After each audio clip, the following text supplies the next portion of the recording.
build worlds for a living, but I don't build them alone. I'm Jeannie, the first reader and the partner who keeps the real world running. I'm Sutton Jr. This is the Co-Authored Life. A look at the stories we share and the life we're building together. Hi. Hi. How you doing? Good. Happy 4th of July. Yeah. You won't see this till Wednesday, but it's 4th of July. This is our 4th of July episode. We were filming it on the 4th of July and recording on the 4th of July. And in honor of that, and because they just arrived, we're wearing NASA gear with Rise and Moonjoy. Moonjoy. Copy Moonjoy. So there you go. So we're twinsing. We're Twinkies, two in a pack. You're Twinkies today, yeah.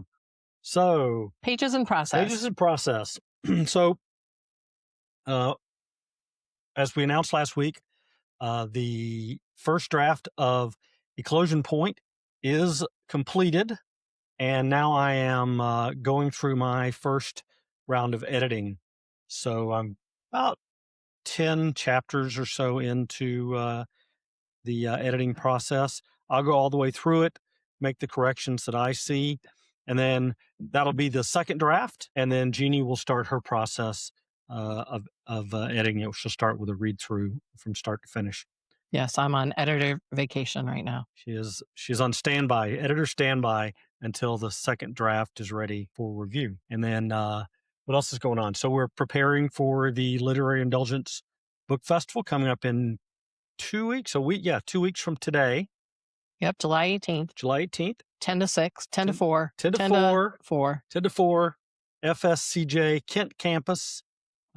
Be there with us. I just got a whole shipment of new books for the festival, so we're fully stocked up. We'll have plenty of copies for folks who would like to get an autographed copy of the book. And you're adding something new to your tablescape. Yes, we are. Actually, we are. We are adding the dot reader.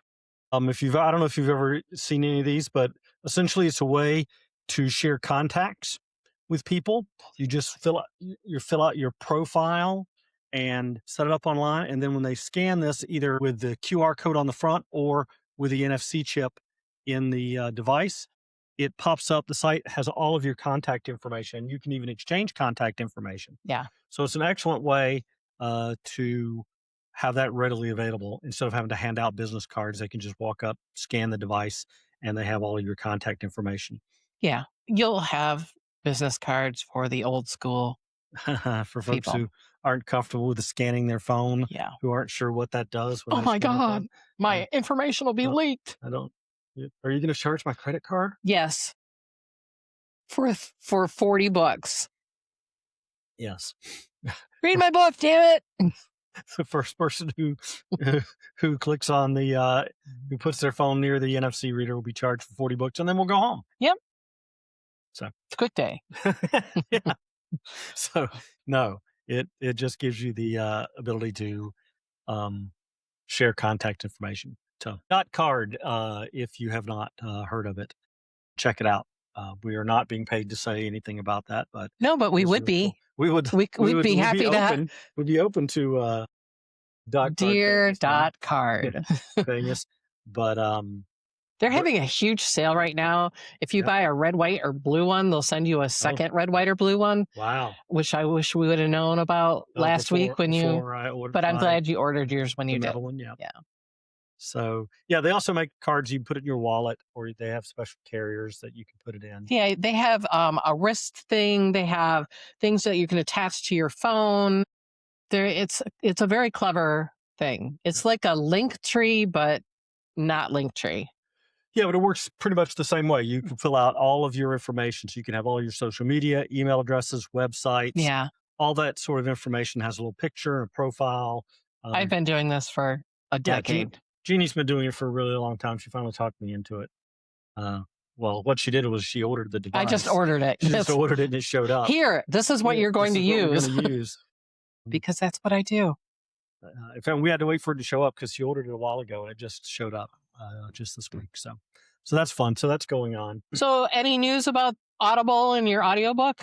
No, we're currently in post-completion um, quality checks through Audible. through Audible and through ACX, the company that I'm going through. But it goes through the Audible quality checks. If all that passes, then it'll be ready for publication. It generally takes, from what I'm told, it generally takes 10 business days. So it should be finished sometime, I think sometime next week.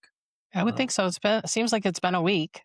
It's been almost a week. It's been 4 or 5 days. Oh, but with a holiday. Yeah, with the holidays, it's either late next week or early the following. That's un-American not to work. I'm kidding. I'm kidding. But anyway, so we're still hopefully that will be released here in July. And folks who like audiobooks and who've been dying to experience the Failsafe program, but they just don't like reading the written word, we'll have something for you. Hopefully, we get a lot of interest in that. I would love to do audiobooks for both Cybernetic Resonance and for the upcoming Eclosion Point. That would be really, really nice. So we'll see how that goes. And I know there are a lot, we talked about this last week, there are somewhere around 30 to 40% of people who enjoy books do so in the audiobook format. That doesn't mean they exclusively do it through the audiobook format, but they do audiobooks. Right. So it has a fairly significant portion of the market. And so I'm very excited about that. Cool. I don't think there's anything else. Is there? Let's see. Audiobook, book festival, Eclosion Point. No, I mean, I'm writing, I started writing a short story based in the Alan Harrison and Layla series. But I've only written like the first segment of that because then I pivoted over to editing. His editor has seen nothing. Just saying. No, there's only been, What's going on? it's like, I think it's 1,000 words. I wrote 1,000 words the other day. It's a small, even for the short story I'm talking about, it's a small amount. But so that's coming along. That I'm actually doing that to help me get into writing the next book, sort of shifting back over to that universe. It is the same universe, but it's a different style of writing, a little bit different style of writing than Eclosion Point. So yeah, I think that's it for Pages in Process, unless you have something that you'd like to add. Nope. I have no pages. They are in limbo. I'm still deciding what to do with the children's story I've written. It's probably going to end up just being published online. Not in book format, not e-reader, but just as a free story to give to the world. There's still a chance for that to change if circumstances change. So if you know someone who's dying to get into the children's book market as an illustrator and is willing to work with us on price, reach out and talk to Jeannie and see what. I did have a lovely interaction with one of the illustrator on Readsy, who basically reached out to me asking me, what I thought of her proposal, and hers was actually one of the lower ones. And I just said, at this time, I really can't see the investment and the return on that investment. I didn't tell her how many books I would have to sell, but I just said at this time, it was a lot and I wasn't ready to commit to that. And she said, I completely understand. And if I do ever change my mind, to keep her in contact. And I do like her artist style. So I, of course, saved her as a favorite. And I mean, you don't know. Maybe, no, I don't know. It's probably not going to happen for the Sunride, but that's the name of the story. So hopefully we'll have more news on that soon if Jeannie does decide to. It's just, how do I add some, come at me, AI illustrations to help you picture some of the things that are in my mind as to what I want? Or do I just throw it up as a text story? So this is more difficult. So this is a little bit more difficult than say, writing something in a contemporary style or a even a historical style, because this is fantasy, right? So it's not like you could even find stock images to do what you're needing to do. So, I mean, for short stories that I write, it's very possible if I wanted to publish something, on Substack or something, and I just needed some graphics just to make it a little bit more interesting, I could find royalty-free graphics Well, that would be able to for I'd be flight able to do risk, that. we took a picture that we took Right. and added elements to what's the word? Add spice, not add spice, add um details of the story on top of that picture. Right. So basically the story is about a birthday gnome, and there's a whole gnomedom around the sun, and there are no stock pictures for that because it's made up. It's Right. magical. Right. And that was my point. So that makes it more complicated. If you were doing a contemporary crime fiction or thriller, you could find, a dark house or a right. picture of a cat or sorry, Amber, or um or Yeah. I've done videos online for to advertise the books, and I'll use a crime scene photo, right? It's just a body being covered up. There are royalty free images like that for other stories. It's Right. very difficult for a fantasy story without spending a lot of money on those images. So my And character's name is Gidget, and it's not spelled the traditional way. it's a very good story. I hope folks get to experience it. And of course I've re-edited it since I have Yeah. seen it several times, and I look forward to seeing it again. I had to move some things around that made more of a book flow sense. Yeah. So Anyway, so yeah, that's the only. My haikus are going fine. love the haikus. They're so dumb. Sometimes you get a little insight in what's going on with the haiku comes out that maybe you hadn't heard before. So Yeah. anyway, I think that's pages in process. Unless you have any other. No, I think I just said I don't think there's anything else. Okay. Well, then we're moving on to the analog. The Analog Book Club. I am still reading Nightshade by Michael Connelly. It's really good. The interaction between Stillwell and the mainland police are hilarious. I don't know that he meant it to be hilarious. It's not hilarious, haha. It's hilarious. Like, yeah, there's some struggles. Well, I think he probably did. I mean, one of the staples of Michael Connelly stories is It's that sarcastic, biting, is banter. his holding the police establishment, especially in Los Angeles, accountable. Yeah. That's all of his stories are like that. So Still want to go to Catalina Island. yes, that series does an excellent job of selling. And you read Ironwood too, right? Yes, I finished the second one, right? The Ironwood book, which was I think probably Nightshade is better, but it was good to go back to Catalina Island and have another adventure there. And Renee Ballard is in Ironwood. In Ironwood. Oh, okay. So I like that character. Yeah, it's so funny because I'll start talking about the book to Jerry, and I'll mention Stillwell, and he's like, "Your middle school? Where do you work?" Because the name of the school I work is Stillwell. Stillwell. Yeah, I have to get my mind back into book. She's talking about the Connelly book. Yeah, not work. Not her her former and future school. Yes. So that's right. You heard it here. I'm going back to Stillwell in the fall. Yes. So I am reading. Well, what did you just finish? You finished 2 books actually since last time. I thought we talked about. I don't think you talked about Coco and Yum Yum. Oh, I just started reading. Right, The Cat Who Sniffs Glue. The Cat Who Sniffed Glue. I did finish The Cat Who Sniffed Glue, which is a book is a book in the series by Lilian Jackson Braun. Cozy Mysteries. Cozy Mysteries.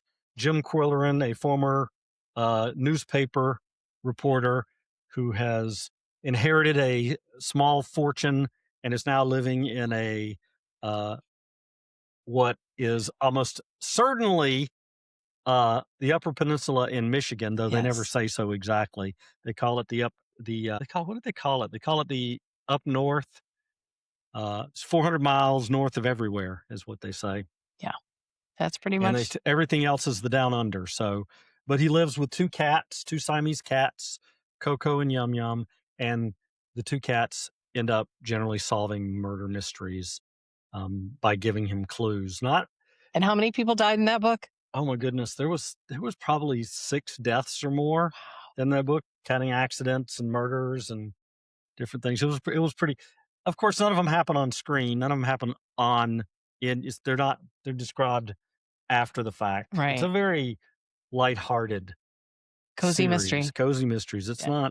not high stakes at all. So then what did you start? So, and I'm not going to talk a lot about this because you haven't read it yet, so I'm not going to give any spoilers. But I did read this past week, Dungeon Crawler Carl, the first book in that series.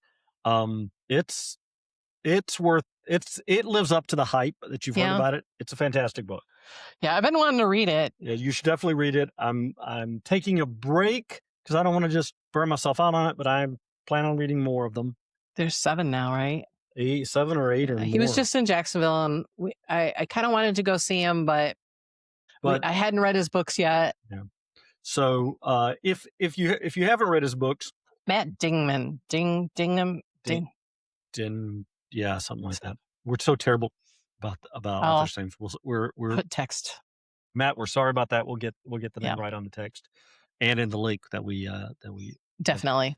But the if you've never read his books and you want to know, well, what is it kind of like? It is reminds me a lot for a number of reasons of Douglas Adams. Yeah. It has that it's futuristic, it's sci-fi sort of story. It is very satirical, poking fun at life on Earth and the gaming community. Earth, yeah. So, but it is very funny. Although more of a holding things up to ridicule funny, less than laugh out loud funny at times. But it's very good. Definitely when you read it. I am not giving away any details. I'm not even character name details because I want Jeannie to experience them firsthand. Okay, but the main character's name is Carl, correct? One of them. Okay. There's a second character. Oh, okay. There's I don't know. Second character that plays a huge part in the story. I'm not telling you the name though. Okay. Or anything about them. You're gonna have to read it yourself. All right. So, but it's definitely a cat, right? I knew that. Well, then I'll tell you. Yes. Yeah, I knew it was Princess Donut. Yeah. Yeah. Okay. I had already read that. I think that's in the blurb on the book site. So Princess Donut, which is his ex-girlfriend's cat. That's part of the blurb too. Okay. No more. No more. But fantastic stories, amazing stuff. And you'll want to read it, and you'll almost certainly want to binge read multiple ones, and that's what I'm fighting against. So I've finished that, and I'm now reading. I haven't actually started. I just downloaded it. I'm reading the 9th book in Janet Ivanovich's Stephanie Plum series. Yeah. To the Nines, I think, is the story. I have a strange relationship with those books. I love the character. I'm not as fond of Ivanovich's pacing or drama style at times, but the character is amazing. I love her self-deprecating style, and it's just really, really good. So that's what I'm reading now. I'm also still finishing the audiobook I'm listening to, which is Live and Let Die. Yeah, audiobooks take a hit when it's summertime. Yeah, because I'm not in the car as much for me and for you. And me, I'm in the car 3 days a week. So okay, I'm gonna just jump in here, and this is probably more of a pages and process of our life moment. But part of the reason that he hasn't been in the car a lot is that our bathroom floor is sagging, and we have to get some repairs done, some probably major construction. So he's been here helping me meet with contractors, and yeah, we've had a couple of days that I should have been in the office that I wasn't because we were meeting with contractors. I have another one coming up this week. Yeah, I think in the afternoon though. So I mean, yeah. So we'll see my schedule, but that's scheduled, and the bathroom floor hopefully will be fixed before I go back to school, because I don't know how we'll do that. If we'll figure it out, we'll work it out. But So I'm still finishing that book, although I was pleasantly surprised that part of that book takes place in Florida. Oh, yeah, that's right. You specifically mentioned that to me. in the St. Petersburg, Tampa area. But to get there, they had to take a train, which came through Jacksonville, and that plays a bit part in there. The city doesn't really get much play in this story, but it did get mentioned for several passages, a couple of chapters there, and they did actually get off the train and have breakfast in some greasy spoon restaurant at the presumably the Amtrak station, though this was in the 1960s, so I'm not sure where it was at the time. Yeah, because the Amtrak station now is, well, actually, that place has really come up since I've moved here. So, I mean, that is 30 years. So Yeah. if something doesn't improve in 30 years, then so anyway, that's where we're at. Then I'll probably start reading the second Dungeon Crawler Carl book after that, because I really want to know what happens to the rest of the story. But it's clearly he's going to stretch it out because he's written, I think, 8 of them already. So, and as far as I know, they all take place in the same dungeon. I don't know. You're giving me too much. I'm mad now. Dungeon Crawler Carl. He's crawling a dungeon. That's the story. Okay. Spoilers. I think that's probably in the blurb too. All right. So anything else with the Analog Book Club? No. Nope. So I don't think I've watched any book related. Well, I am watching. Okay, so I am watching Firefly Lane, which is a adaptation from Kristen Hanna's book. It's okay. It's a Jeannie needs to hear noise. It was on the other day. I didn't really pay much attention to it when I was. So that's what Plots and Pop. We're on Plot and Popcorn now. Plot and Popcorn. What are we watching? So Firefly Lane, like I said, it was on the other day. I didn't really. It's much attention. It's interesting, and there were a couple twists. I'm like, oh, okay. So, so talking about books and TV, I did read that there's going to be a Peacock series based around the dungeon. Yeah, I knew that too, which is why I was pushing us to read those books, because there's also apparently a tabletop game based on series too. So is it anything like Mahjong? It is not like Mahjong. We don't have a segment for Mahjong. What segment would that go in? I don't know. Anyway, so yeah, we play Mahjong. We played our first Siamese Mahjong game. We did play a first Siamese Mahjong game incorrectly. Yeah, we both. Yeah, it helps if you know the rules before you start. But we made it work. And Jeannie printed out the rules now, so we can glance at them as we can keep them. There's a 1-pager and a whole page book. And we weren't that far off. We just we didn't give ourselves enough tiles ahead of time. Yep, anyway, so there's like Mahjong is in Seinfeld. It's in Crazy Rich Asian. It's in, there's something else that just popped up that Mahjong was in. Eclosion Point. Eclosion Point, yes. Because of me, Jerry has added Eclosion, a character playing. It's a brief appearance in Eclosion Point. Playing Mahjong, which touched my little heart. 59-year-old woman taking up Mahjong. How more cliche could you get? So yeah, what else are we watching? We just watched The Bear. The Bear, the final season of The Bear. Oh my God, that show is freaking amazing. Again, this is another show that carries you from the first season all the way to the end in this huge arc of development for every character in the story. There isn't one character that doesn't grow, change, morph into something else. So yeah, this much different than although Luca, I don't know. Which one's Luca? He is the pastry chef helper. He was the stage. Well, yeah, I'm not sure. But he's basically a tool. Yeah. I mean, not that he was a tool, because he wasn't. He was he's basically a plot device just to bring other characters forward. But all of the main characters in the story grow. It's a much different type of story than Ted Lasso, although Ted Lasso has the same growth sort of arc that The Bear did, but a completely different. well, say that they are similar in the other ways too. Is that the bear is all about found family. Yes, found family. Family's not just about blood relatives. Most of the characters in this book are not actually related to each other, but they are undoubtedly a family, and their family ties are very, very strong. Yeah. And so they did an amazing job. The last season, I think they did probably the best job they've done. The previous 4 seasons were really, really good, but they set out with a story arc for the final season that all takes place In one in day. one night, in one day. Yeah. It starts in the morning. In the morning, and goes all ends the way through to the end of the night.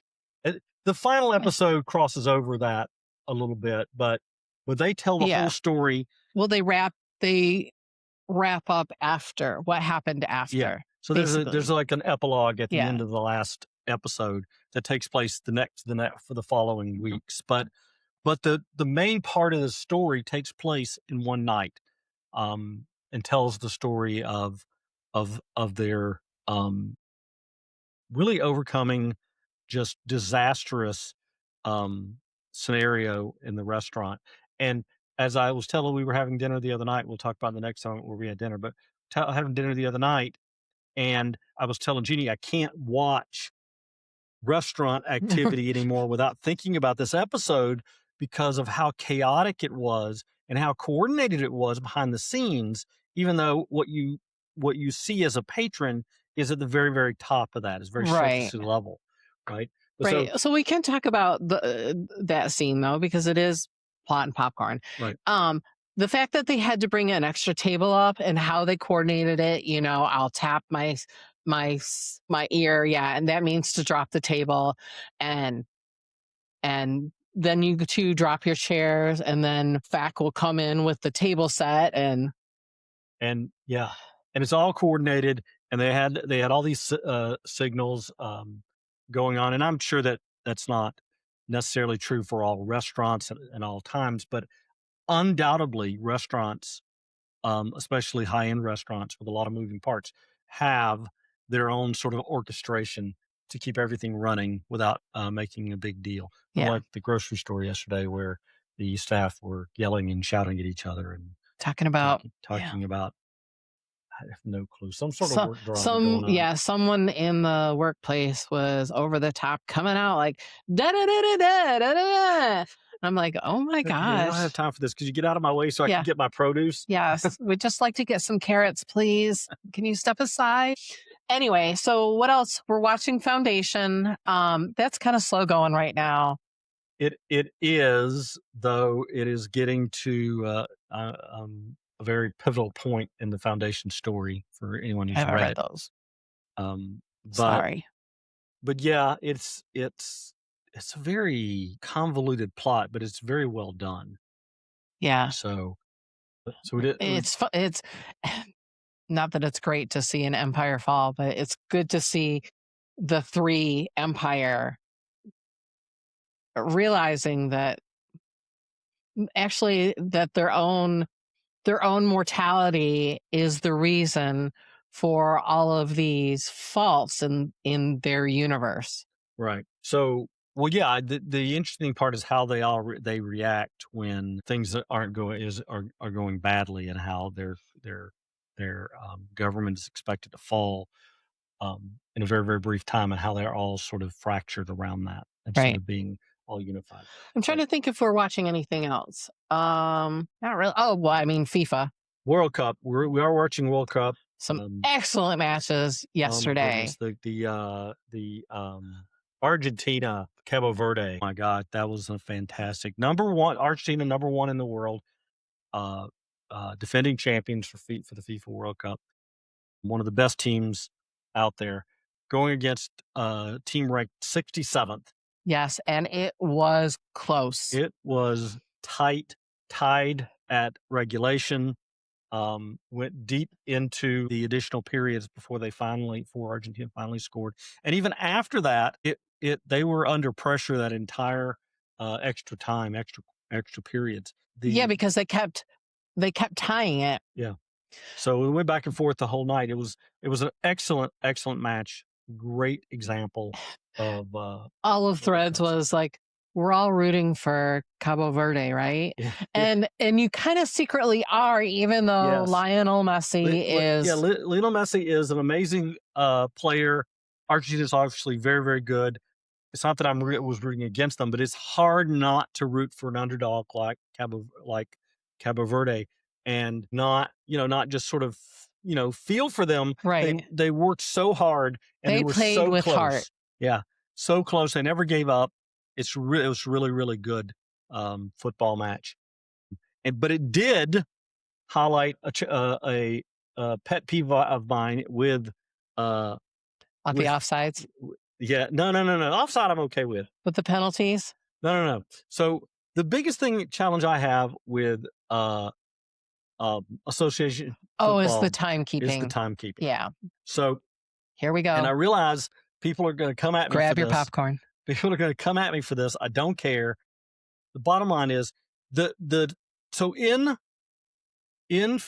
football, FIFA World Cup football, and all association football, you have two 45-minute periods. At the end of each period, the referee will declare what they call stoppage time, which is time to make up for any time play. Celebrations, penalties, Celebrations, injuries, right? any sort of in World Cup play right now, because of the heat, they're having hydration breaks in each half, 3-minute hydration breaks. But that's not added. Part has already been taken. Do No, they stop the? no, that's part of Oh, that's part of this. At least 3 minutes a oh, I period didn't know that. just for the hydration break. Look who So hasn't been paying attention. so at 45 minutes, and again at 90 minutes, there'll be added time. And the referees, the side judge will put up a sign that says 8 minutes stoppage time.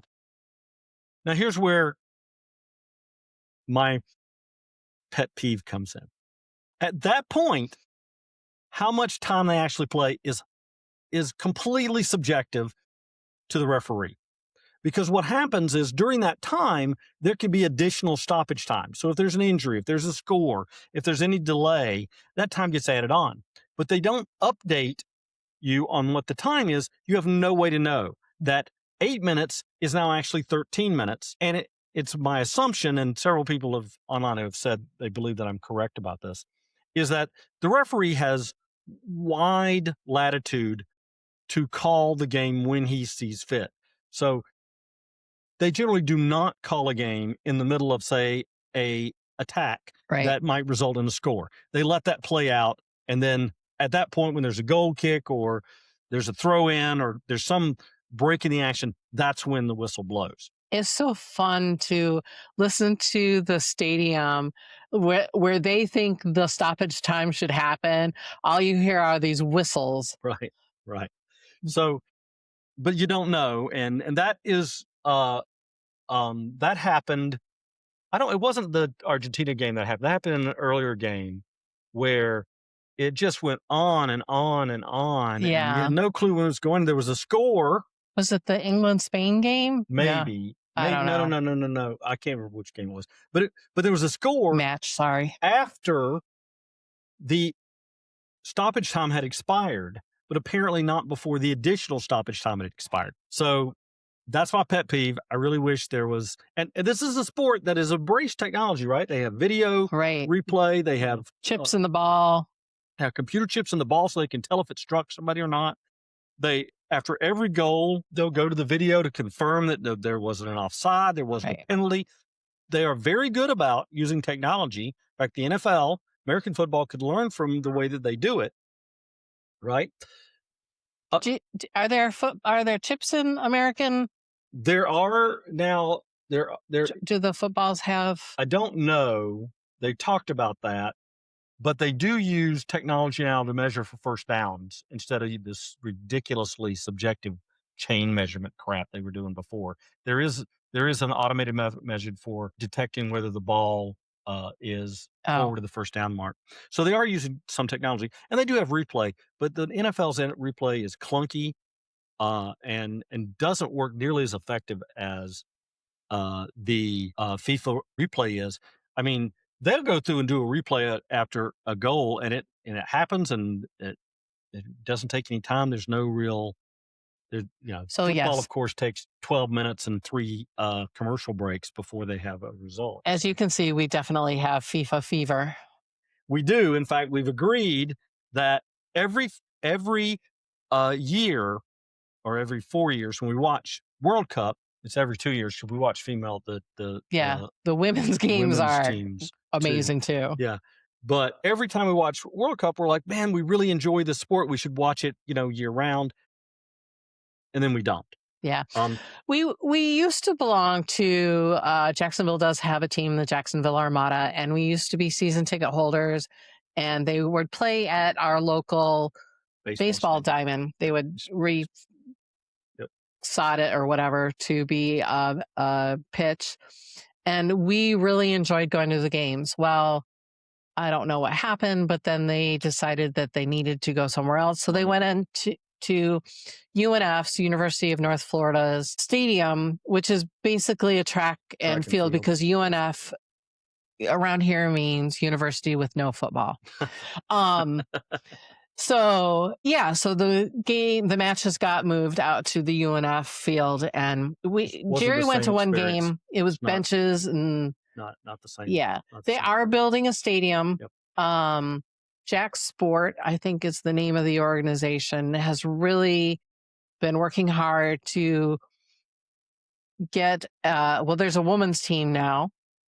And they've been involved in youth leagues and things like that, because football, or soccer as we call it over here, is one of those sports where it doesn't take a lot of investment in equipment. Yes, you need shin guards. Yes, you need shoes, but compared to, and for schools, some schools don't have a lot of money, so shoulder pads every year and uniforms every year and helmets every year. Right. All of that stuff is very expensive. So Jack Sport is really making a push towards at least making Jacksonville a football city. Yeah, and that is exciting. I do want to go and see an Armada match at the new stadium. We did enjoy going to some matches before. So I'm looking forward to that. We've committed to ourselves that we're going to follow the English Premier League this year. Yeah, we haven't picked a team yet. We're going to pick a team. I mean, Fulham is kind of in our background only because we're Jaguar fans and Shad Khan. Probably select Fulham as one of the teams. We'll probably figure out another team to root for as well. We might just be one of those just watch it and root for the underdog kind of people, because that's how we tend to go. Sometimes, though, you see a team and you're like, whoa, how are they even playing each other? They're like, but these last matches have been terrific, and we're excited to watch more both today, and then it's 4th of July. You won't see this till middle of next week, but Monday is the United States and Belgium. Yeah. So we know what we're doing Monday. Looking forward to that. Yeah. So, anything else we're watching right now? I was trying to think if I've been watching anything. I have actually even taken a break on Castle. Of course, we're watching Gilmore Girls on Disney Hulu now. Disney Hulu, yep. We love Gilmore Girls. That's our comfort watch. That there are so many flaws with the show, but you don't care. You don't care that the characters are flawed. Flawed is the wrong word. Unhinged, nonsensical at times. Some of the dramatic elements don't seem to make any logical sense. Well, sometimes you just want to go, Lorelai, this is not your moment. This is Rory's moment. Just back off. Right. But there are some but that's the part, of who she is as a character. Well, and Rory makes some really horrible relationship decisions in the series. I mean, yeah, and you would think that we would be saying that about Lorelai, but most of Lorelai, other than the going back to the father, Christopher. Yeah, Christopher. Anyway, so yeah, we do watch Gilmore Girls on a regular basis. We do watch The Big Bang Theory because we're nerds and it's nerd humor. We started watching that again, rewatching that again the other night. We have and some series we need to catch up on. Silo, and you mentioned one the other Well, we're day. caught up on Silo. It's just got a new season coming out. That's what I mean. Yeah. Well, we need to catch up on For All Mankind. So Yeah. we can watch Star City, and there's something else. I can't remember what it is. Isn't Star Trek: The Strange New Worlds due out this fall? Yes. Okay, good. Yeah. Because Anson Mount as Captain Pike. Yep. So I think that's about it for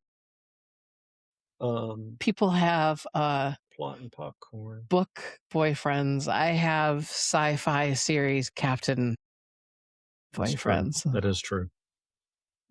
So, what's for dinner? What's for dinner? What did we eat this week? We actually ate really good this week. Better than usual. So last weekend we did do a gluten-free pizza. I don't know if we mentioned how we're on the search for a gluten-free pizza, and DiGiorno's has an amazing frozen gluten-free pizza, but it's no longer available in the Northeast Florida area.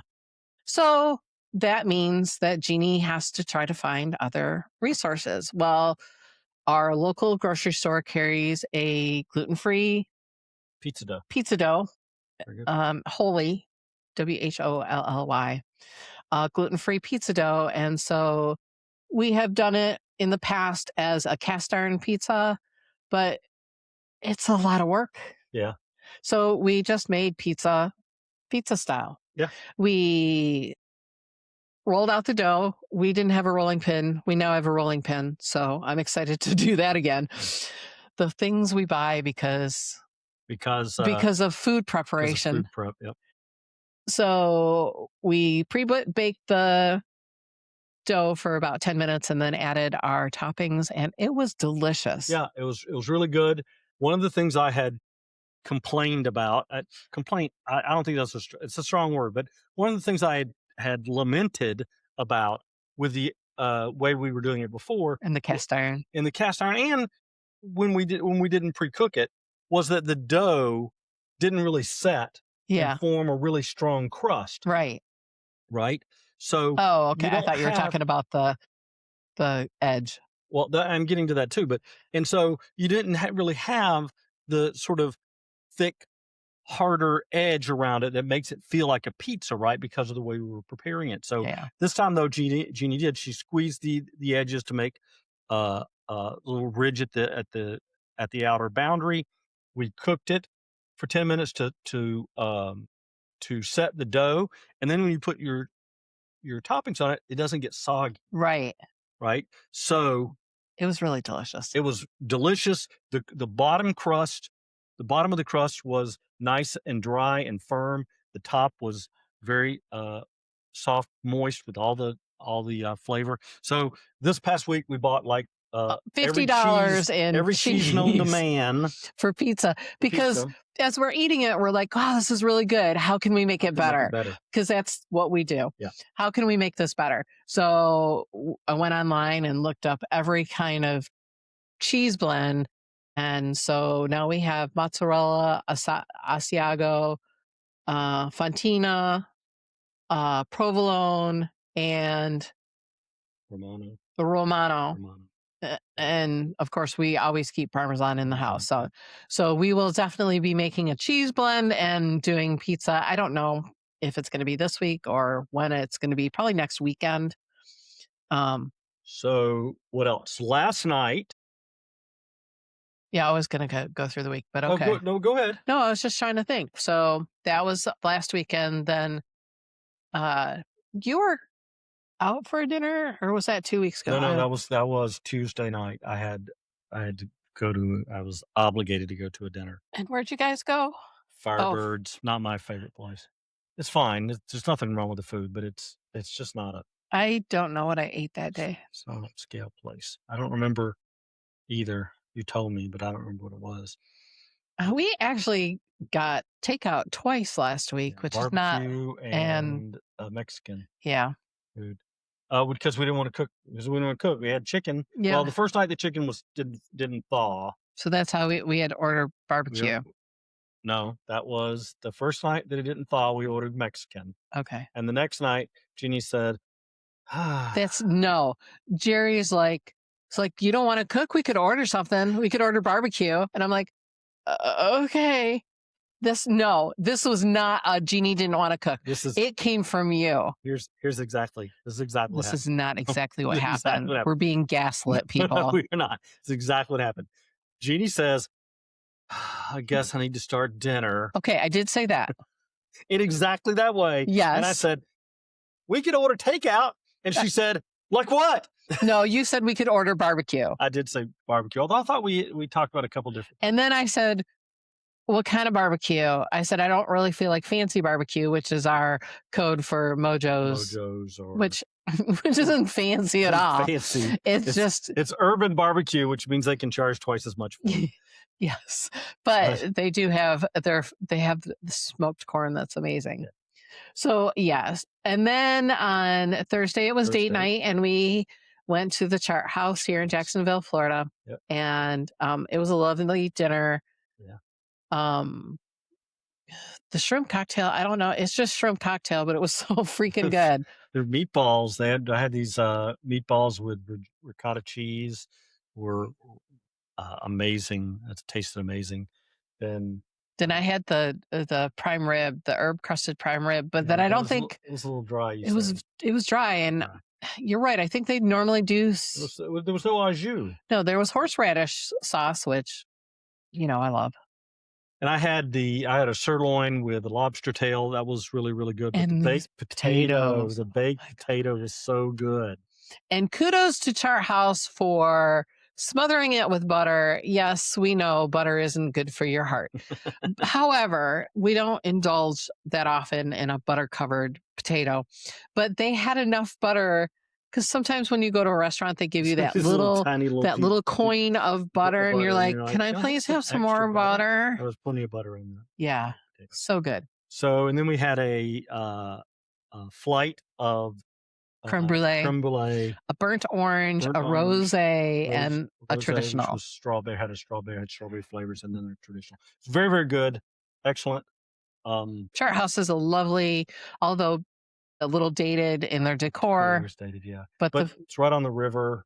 It's a nice experience. And that's when Jerry started talking to me about the TV show The Bear, and resetting the table, because he's watching them reset a table. I'm like, I can't watch that anymore without thinking about The Bear and how complicated that can be. And the fact that they gave it to FAC. Yeah. To do it was kind of humorous, but he took that job seriously. Yes. Yeah. Anyway, so that's what we had. And then Friday day, we went to the grocery store the Friday before a holiday weekend. Yeah. Thinking, there won't be anybody there, because they're all going to be, I don't know. Yeah, no, they were all there. And we picked up stuff for Jerry to make his one pot jasmine rice, chicken, and curry, whatever it's called. It's one pot Japanese curry, chicken, and rice. Yeah. So we'll it's a New York Times recipe. We'll put the link in this week's notes. It's also featured in the Failsafe program. It is in the Failsafe program. It's one of the signature dishes that Alan Harrison cooks, because I love to cook it. It's an amazing dish. Whole bone-in skin on chicken thighs with jasmine rice, potatoes, carrots. It's a little caloric. Yes, onions. It is an amazing dish that you cook on the stovetop, and then you bake it for 20 minutes. It's so delicious. It's very good. It is very caloric, but it's very tasty. Has ginger and curry and a. Oh, it's a good thing we bought that ginger. Yes, exactly. So it's a very good dish. It's not hot or overly spicy, though you can spice it up with a hot sauce or kimchi. We like curry, but we like our mild curries. This is a mild curry, a Japanese curry, not an Indian curry. It's Madras curry, It's a very mild curry. It's not spicy. Again, the recipe calls if you for optionally spicing it up with kimchi, or hot sauce or things like that. We don't generally do that. I usually just use some, like, scallions And we and had a stuff. lovely bottle of Fuki Plum wine, plum wine yes. that is so Love delicious love the plum that we'll wines. probably finish it off today with our So tonight, for 4th of July, we cooked red-skinned potato salad, huge bowl of potato salad. We'll have potato salad for a week. Um, and and I will be slow roasting a slab of ribs tonight, this afternoon, so that we can have ribs tonight. It'll be ribs and potato salad for our 4th of July celebration. yay. So that we'll put those recipes and pictures in the episode as well. Maybe depends on when Jeannie edits the episode, whether the picture's ready or not.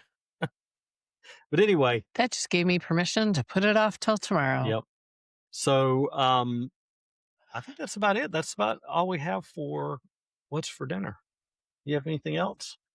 No, I'm looking forward to the potato salad. It smells delicious. It's in this huge thing in the fridge, and every time you open the fridge, that's what you It's marinating. smell. It's marinating in the fridge for a day. Yeah. So all stories must come to an end, but our process is just getting started. Thanks for joining us. Where are we? We're at the co-authored life. I'm J.E. Sutton Jr. And I'm Jeannie. To see what we're currently working on, visit jesuttonjr.com, and we'll see you in the next chapter. You forgot to turn Abby off. So No, she's fine. She was- doesn't come I know, across. but she was like in my ear, distracting me, chatting at me. Welcome to my world. That's what I deal with every day in a classroom. Good news is, did not have the 10-minute freak out. Okay. Thanks.